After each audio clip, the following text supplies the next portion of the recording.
she will never be prosecuted for that because they're immune from that. Yet Martha Stewart, who was a pretty well-off lady, but she wasn't part of the insider group, spent 6 months in jail for insider trading.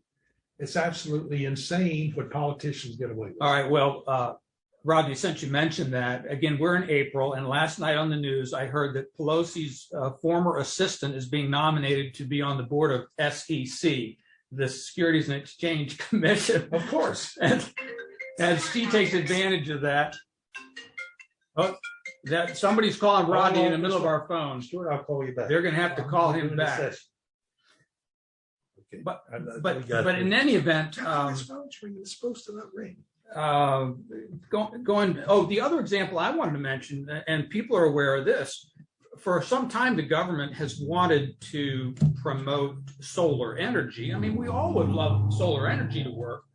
I think it was in the Obama administration. They were offering all sorts of credits and benefits to people who would do that, and the government gave millions of dollars to solar energy companies that went belly up. And so the story from this is it ended up being a waste of taxpayers' money as the government tries to move things in the direction they want to go. It would have been better for them not to do this, just encourage people to do it, let it happen when it's going to happen.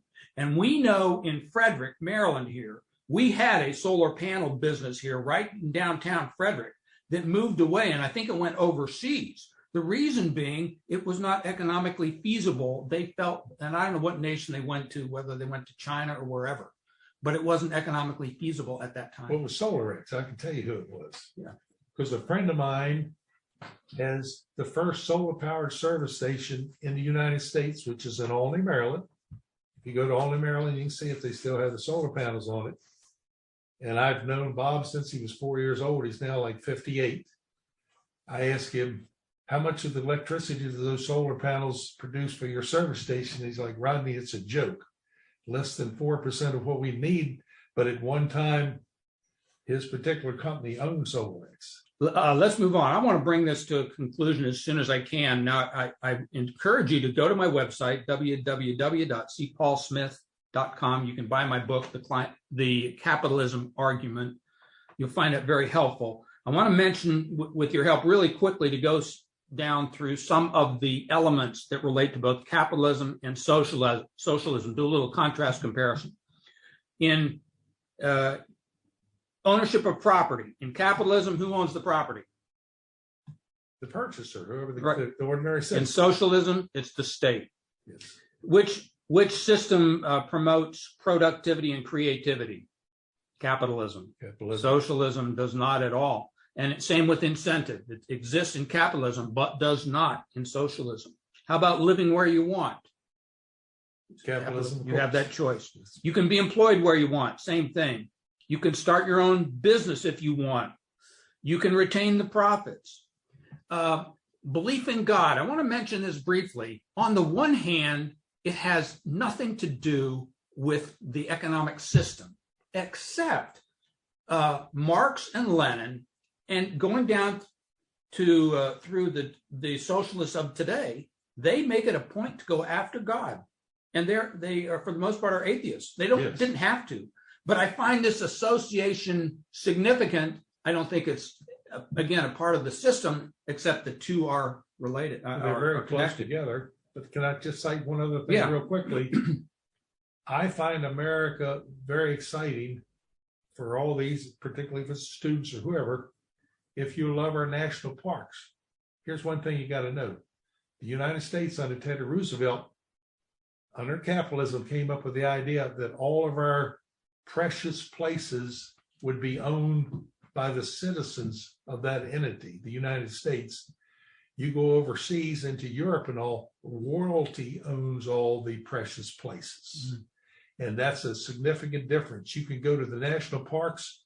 You don't have to worry it's been made into a Disneyland by somebody or anything like that.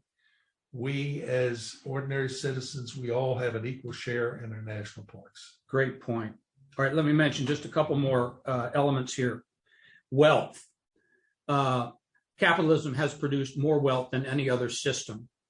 Socialism seems to deplete wealth. What about the existence of poverty? It exists in every system. The question is it better for the government to take control of everything, or is it best to try to address poverty as much as you can by the people contributing what they will of their own free will? And I'm of that position. Let me ask this too, freedom of speech. What is that connection? If you will just pay attention to what has happened the last few years, conservatism has been marginalized. I mean, I'm just hearing on the news today and yesterday where at Yale University, a group wanted to silence a conservative speaker at that university. What have we come to in the United States when the most important and fundamental of all freedoms, freedom of speech, is just fought and trampled upon? Well, to me, Paul, that's pretty obvious. When somebody wants to silence somebody, it means they can't win the argument. Because if the argument's on your side, I'm more than happy to listen to somebody discuss socialism. I'm willing to debate with them. I don't want to silence them. I want to show them where they're wrong. The minute you start telling people you're going to silence them, it means you're wrong. Well, that is exactly what has happened in the last couple of years in the United States, where there have been many riots and vandalism around the country, which is tolerated by the socialists because they don't mind the violence, because it's an opportunity for someone to assume power. And, as long as you have the right point of view, they're happy to trample on speech. But how did we become so wealthy in 248 years? I mean, other countries have had thousands of years. I mean, that speaks for itself. To me, speaks for itself about which system is best. It's just like having two races between two cars. The one that gets to the finish line first wins the race. And America has always got to the finish line first. All right, let me mention a couple of other factors. War. You need to recognize Marx and Lenin and our recent communist leaders of the 20th century. They loved war. It was an opportunity. Anytime there's chaos, it was an opportunity for them to come in and come to power. It's interesting, if you go back in history, Lenin took power in Russia after the revolution there in 1917. He was not the most popular person. He was a minority person, but he had a powerful personality and was able to take power in a tumultuous circumstance. But they were also murderers. I mean, I know that helped him. He was, but most people of history hate Adolf Hitler, and he was a bad guy. But Stalin, Chairman Mao, all those people killed more people than Adolf Hitler ever did. I'm not sure what good they did. Adolf Hitler actually did some good things. He came up with the People's Automobile, which people know as the Volkswagen.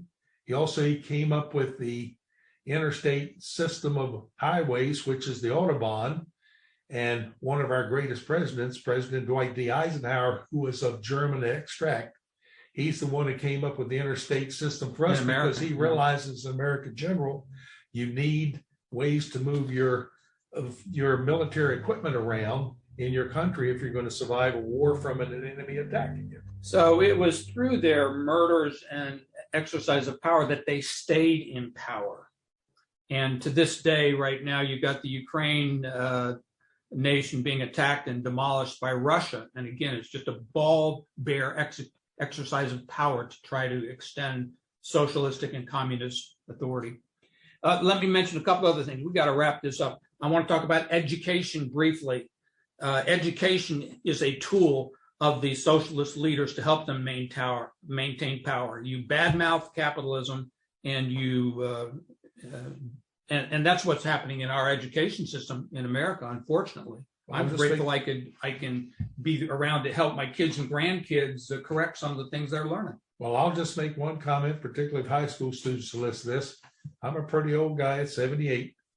When I was in 8th grade, my civics teacher in 8th grade, which I don't think they teach civics anymore, told me that America would never fall to an enemy, but it would be attacked from what he called the fifth column, was through our schools and universities. And I looked at him and kind of laughed at the time I thought about it. But now that I'm much older, I realize the wisdom that civics teacher had, because he nailed it right on the head. Well, we're going to have to leave our discussion pretty much right there. I want to mention something we don't have time to get into in detail, but I do want to mention this, that current issues that are facing the United States of America today, the Green New Deal, Biden's Build Back Better plan, stimulus packages, and different racism and gender issues and the pandemic, all of these are being tools that are used by the socialist extremists to establish government power to make people do things and to take away as many liberties as they can, so that we ultimately will have a one world government and our liberties will be less. But what will happen economically, if this is successful, it will destroy the wealth of America.